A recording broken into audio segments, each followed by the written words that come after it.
ఆర్గానిక్గా అప్పుడు ఏమొస్తుంది ట్యూన్ అనేది ఎప్పుడు సోల్ ఉంటుంది అనుకుంటా.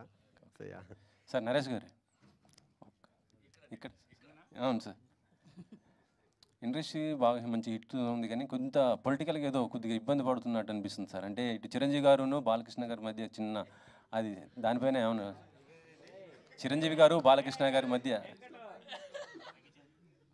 చిరంజీవి గారు బాలకృష్ణ గారు అంటే మొన్న అసెంబ్లీలో బాలకృష్ణ గారు చేసిన కామెంట్కి చిరంజీవి గారు వెంటనే ఒక లెటర్ కూడా రాయటం జరిగింది. ఇండస్ట్రీ దాని గురించి ప్రస్తుతం అది హాట్ టాపిక్ అయిపోయింది కదా. నేను అసలు చూడలేదండి అది. నేను చూడలేదు, నిజంగా చూడలేదు. నేను చెప్తుంటే నాకు ఇప్పుడు వస్తుంటే మా డ్రైవర్ అది చెప్తున్నాడు, తర్వాత చూస్తాను, ఇప్పుడు చూస్తాను. నేను చూడలేదు, అది చూడలేదు. బాబా సాక్షి చూడలేదు. ఊపిరి అట్లా 8 షూటింగ్లు జరుగుతున్నాయి రైట్. Thank you. నాని గారు కిరణ్ గారు సార్ రీసెంట్గా నేను అమలాపురం వెళ్ళాను.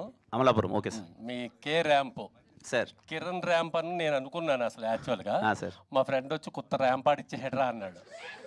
ఏంట్రా అసలు అది అర్థమా అంటే మాకు అలా అనిపించింది అన్నాడు. మీ కే ర్యాంప్ ఏంటో తెలీదు. ముందుగా మీ సినిమాకి congratulations. Thank you so much sir. Thank you so much sir. Thank you అంటే సార్. నవ్వే డేస్ వల్గర్గా కాకుండా తెలిసి తెలియని ఒక కామెడీ ఉంటే అది జనాల్లో ఎలా వెళ్తుందో లిటిల్ హార్ట్ చూసాం. ఇది కూడా అలాగే వెళ్ళాలని కోరుకుంటున్నాం. Thank you so much sir. Thank you so much. All the best. Thank you sir. Thank you sir. కడలి బ్రహ్మ గారు బ్రహ్మ కడలి ఈ ఓనం సాంగ్ కానీ ఇంకొక సాంగ్ రిలీజ్ చేశారు. ఆ ఫ్లవర్స్తో ఒక చెరువంతా నిండిపోయింది ఎర్ర కలవ పువ్వులతో. అది ఎక్కడ చేశారు, ఎక్కడ చూశారు, ఎక్కడ నుంచి తెచ్చారు ఆ లొకేషన్? కేరళలో కొట్టాయి అనే ఒక ఊరు ఉందండి. అక్కడ ఒక 100 to 200 ఎకర్స్ ల్యాండ్లో ఆ ఫ్లవర్స్ అవి ఉంటాయి. అవి రెగ్యులర్గా అన్ని సీజన్లో ఉండవు.